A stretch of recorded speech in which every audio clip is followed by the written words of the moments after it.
Bago po tayo magbagong taon, balikan po natin ang taong nakalipas. Well, para sa aking personal na buhay, 10 taon po ako na nanirahan sa isang dayuhang bansa. Hindi ko po ginusto to, pero ito po yung tanging pamamaraan para mataguyod ko naman po ang aking karapatang pantao sa kabila ng panggigipit, pagsasampa ng mga tanim kaso at paninira na dinanas ko sa kamay po ng administrasyon na bangat na Marcos Jr. 1 taon din po ako nawalay sa aking pamilya, sa aking mga mahal sa buhay. 1 taon po ako nawala ng anak buhay. Hindi ko po na-practice ang aking propesyon at 1 taon po ako na talaga nag-aantay na sana po matapos na ang administrasyon ng Marcos Jr. Nabigo po tayo dahil nariyan pa rin ang administrasyon bangag. Pero patuloy po tayo nagdarasal. Dahil habang naririyan po ang bangag na administrasyon, talaga naman pong patuloy na magiging masalimuot ang ating buhay bilang isang bansa, bilang isang bayanan. Siyempre po, alam nating lahat na napakasalimuot ng nakalipas ng taon para sa buong bansang Pilipinas. Nagsimula po tayo ng Marso nang pinakidnap po ng bangag na administrasyon si Tatay Digong para ipakulong sa dahig.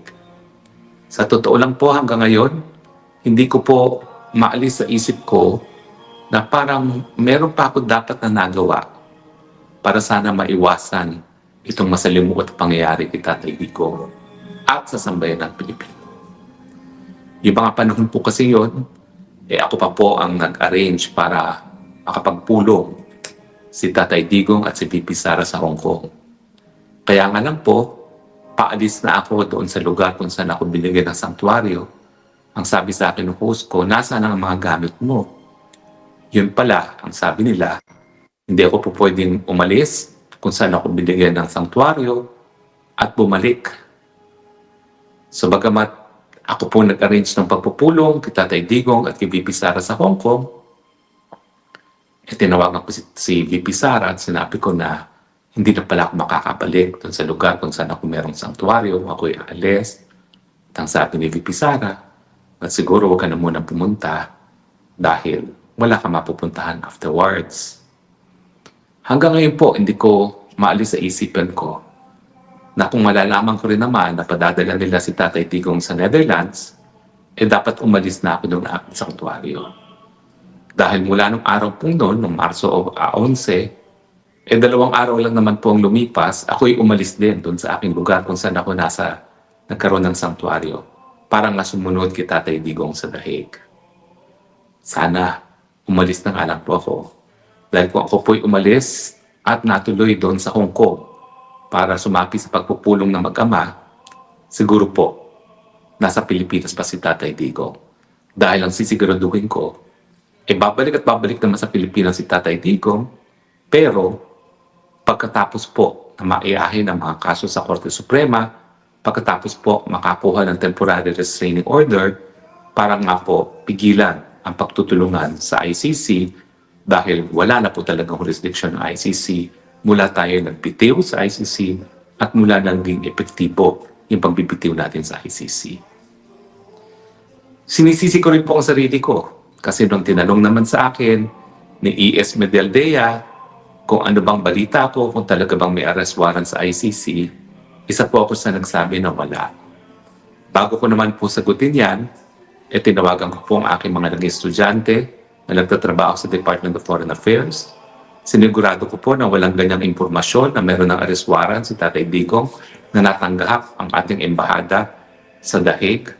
At tinignan ko rin po ang database ng Interpol kung merong red alert notice at ang webpage ng ICC kung meron ba talagang arrest warrant. Nalaman ko po later on sa isang informante na talaga namang pong yung arrest warrant nakuha lamang ng gobyerno ng Pilipinas nung madaling araw nung 11 kung saan sapilitan na nilang ipitsalakay si Tatay Digong sa aeroplano. Talagang hindi naman sila kumuha ng arrest warrant dahil ang plano nila whether or not hawak nila ang arrest warrant ni Tatay Digong galing sa ICC, isasakay nila si Tatay Digong sa isang eroplano na buwan na ang kanilang inareglo para nga gamitin yung eroplanong yun na dalhin si Tatay Digong sa Dahig. Planadong-planado po yung pagkikidnap na yan. Ngayon po lang po nalaman sa aking informante na bagamat itong Marcos Jr. ay patuloy na nagsasabi na hindi makikipagtulungan sa ICC, siya po ang direktang nag-uutos sa mga tao sa Villamor kung ano nang gagawin. Meron pala hong pagkakataon na nagsalita ang dating Executive Secretary Bersamin bilang isang dating maestrado ng Korte Suprema at sinabi na mali ang prosesong gagawin ninyo dahil kung sa pilitan yung dadalhin si Tatay Digong at hindi hiharap sa isang lokal na hukuman, yan ay paglabag din sa ICC Rome Statute. Dahil nga po sa Article 59, dapat iharap muna sa lokal na hukuman bago i-extradite papunta ng Dahig. Sabi po na ay informante, talaga nagalit daw po itong si Lisa Tanas at pinagsabihan si E.S. Bersamin kung nasaan ba ang kanyang katapatan sa mga Duterte o sa mga Marcos. Diyan po nagsimula ang pagiging markado ni E.S. Bersamin na siyempre po alam natin naging dahilan kung bakit tuluyan na siyang sinipa ng mga Marcoses. In any case, nasa huli na po ang pagsisisi. Hindi po ako nagpunta ng Hong Kong. Hindi ko po napigilan si Tatay Digong na umuwi, at least na huwag munang umuwi panandalian habang wala pang aksyon ng Korte Suprema din sa petisyon na handa na po mula pa noong Disyembre ng taong nakalipas, 2024. Malungkot po, pero talagang meron sigurong plano ng Panginoon kung bakit pinayagan niya itong pakikidnap na ito. Siguro po, para nga magkaroon ng bagong pagkakaisa ang sambayanan na nakita natin mula ng panahon na kinidnap nila si Tatay Digong. Alam din po natin na itong pakikidnap na ito ay kabahagi ng mas malawakang plano ng mga Marcoses para manatili sa kapangyarihan beyond 2028. Nakatikim kasi mga Marcoses na magharing uri sa ating bayan ng 20 taon. At malinaw po sa plano nila na uulitin nila ito at nais nilang manatili sa kapangyarihan. Ang tanging pamamaraan sa pamamagitan ng charter change na bagapat panandali ang isinantabi sa 2025. Ang aking informante po ay nagsasabi, bubuhayin at bubuhayin muli sa 2026. Dahil nga po, ang dahilan ng pakikidnap kay Tatay Digong ay para mawala ang pinakamalaking tinik sa kanilang plano na manatili sa kapangyarihan hanggang kingdom come. Siyempre po, yung pakikidnap ni Tatay Digong ay simula lamang sa mas malawakang plano. Pagkatapos si Tatay Digong, ang susunod na pinakamalaking tinig sa kanila ay si VP Sara. At para mawala nga po itong banta na si VP Sara, ang magiging balakid sa kanila na manatili sa pwesto till kingdom come, sila po ay ginamit ang kabanang taong bayan, ginamit po ang budget ng 2025 para isulong ang isang impeachment laban kay Inday Sara. Sila po ay nagwagi dahil effectively in-impeach nila si VP Sara dahil meron pong halos 80% ng mga miyembro ng Kongreso ang nagbigay ng kanilang lagda para nga po isulong ang impeachment kay Inday Sara. Pero God is good. Pinagpala po tayo ng Panginoon sa pamamagitan ng isang Korte Suprema na naging tapat sa kanilang katungkulan, naging independyente, at pinawalang bisa ang ginawang impeachment ng Kamara de Representante bilang isang pinagbabawal na impeachment complaint dahil sa salid ng batas. Isang beses lang po pwedeng maghain ng isang impeachment complaint laban sa isang impeachable officer. Bagamat itong impeachment complaint na hinain laban kay Inday Sara ay pang-apat na impeachment complaint. So bagamat naging matagumpay ang mga bangag na ikulong si Tatay Digong sa Dahig, hindi naman po sila nagtagumpay sa taong 2025 na paalisin sa pwesto si VP Sara sa pamamagitan ng impeachment. Bagamat, ayon sa aking informante, ipapapatuloy na naman po yung prosesong yan at nakita na naman po natin kung paano nila sinalawla ang budget para sa 2026. Ginamit na naman po para masigurado na mayroong sapat na lagda sa Kamara ng Representante ang panibagong impeachment complaint laban kay Inday Sara. Hindi ko po lang alam kung nagamit din nila itong pangtaon ng budget neto para bilhin ang mga boto ng mga senador para makonvict si Inday Sara. Minsan na po nangyari yan sa Presidente, doon sa termino ng Presidente Aquino, nung pinatalsik nila sa pwesto ang isang nakaupong Chief Justice. Hindi po malayo na mangyayari kung muli. Dahil kung titignan nyo nangyayari sa Senado, pinupuruhan na po ang mga aliado na Duterte.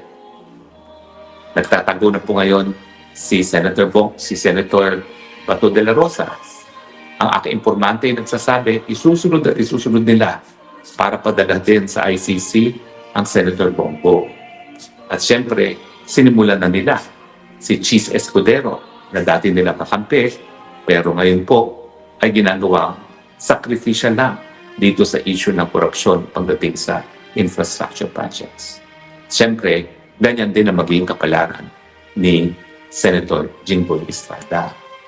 Bagamat ang kinakailangan po nilang numero para mag-convict ay hindi bababa sa siyam, ang problema po, kapag napatalsik nila itong 4 na senador, it will send a chilling message doon po sa iba pang mga senador na kapag hindi sumuporta sa kagustuhan ng Malacanang, napatalsikin si Inday Sara Duterte o pwede rin sila mapatalsik sa Senado. Kaya nga po ang mga pangyayari, di man nila mapatalsik ang sapat na numero para ma-convict si Inday Sara Duterte, patatalsikin nila at least ang 4 o 5 para magsilbing halimbawa. At babala sa nasitira pang mga senador na pag hindi sila bumoto para sa sisipa kay Inday Sara Duterte, baka sila ay matanggal din sa pwesto. Well, but God is good. 2025, hindi po natanggal si Inday Sara Duterte. Pagamat sigurado tayo sa 2026, itutuloy pa rin po nila ang proseso. Tayo rin po ay sinalanta ng sunod-sunod na mga dilubyo. Pumutok ang 2 bulkang Taal at Canlaon. At sunod-sunod din pong malalakas na bagyo nagsalanta sa Cebu at iba pang parte ng Luzon. Meron din pong malakas na lindol na tumama sa Mindanao. Alam nyo, for every disaster, God has a plan. At siguro, minabuti niya na mangyari itong mga dilubyong ito para mamulat ang mata ng mga Pilipino sa laganap na korupsyon na nangyayari sa mga infrastruktura na binayaran gamit ang kabanataang bayan at ang nanais na maibsan ang epekto ng mga dilubyong ito. Dito po pumutok ang flood control standard.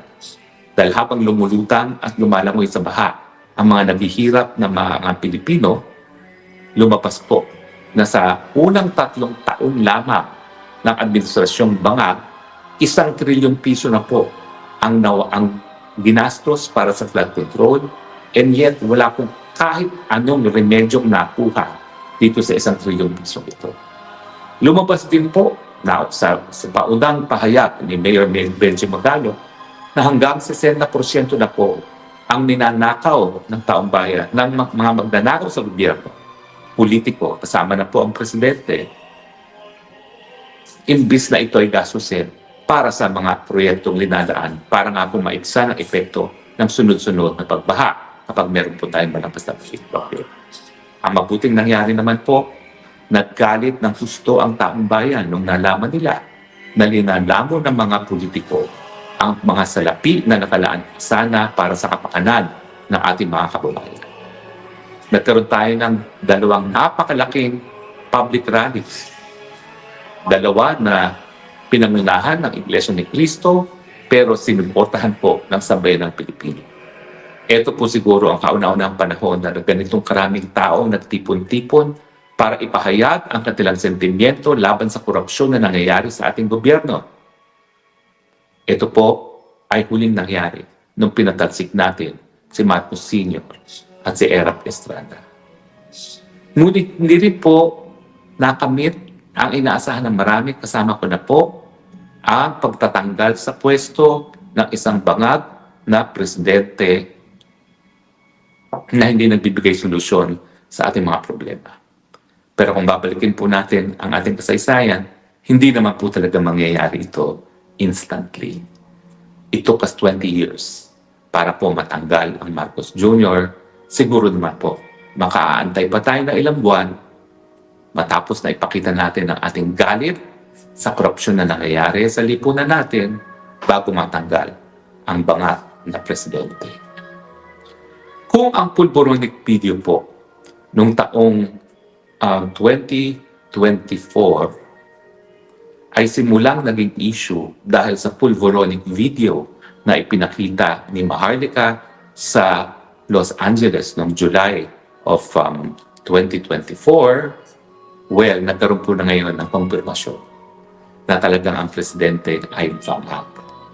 Dahil sa huling rally ng Iglesia ni Cristo, nangyari ang inaasahan ko na gagawin ni Amy Marcos.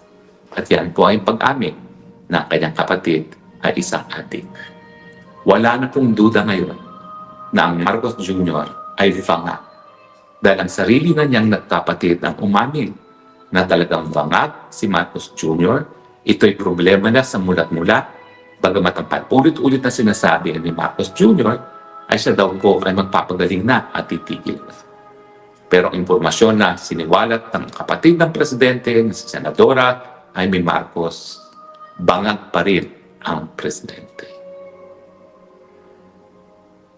Yan po talaga ang mga pinakamalalaking pangyayari sa ating bansa noong 2025. Pagpapakulong kita, Tatay Digong, tangkang paalisin si Inday Sara na naudlot dahil sa Korte Suprema, ang sunod-sunod na mga bagyo na nagdulot ng baha na nagmulat ang mata ng ating mga kababayan sa korupsyon na nangyayari, lalong-lalo na sa mga proyekto na linalaan para maibsan ang epekto ng pagbabaha kapag mayroong mga matitinding bagyong dumaraan sa ating bansa. At ang pag-amin ng kapatid ng presidente na ang kanyang kapatid ay bangag. Ang inaasahan natin ng pagbabago, hindi pa po nangyayari. At ang impormasyon na nakuha ko sa aking informante pagdating ng 2026, itutuloy pa rin nila ang kanilang nais na mangyari na Marcos Forever sa pamamagitan ng charter change at may kinalaman daw ito sa gagawin nilang mga moro-moro na hahabulin kumari ang ilan sa mga involved dito sa korupsyon, lalong-lalo na sa mga flood control projects. Pero hindi po tayo papayag na mangyari yan.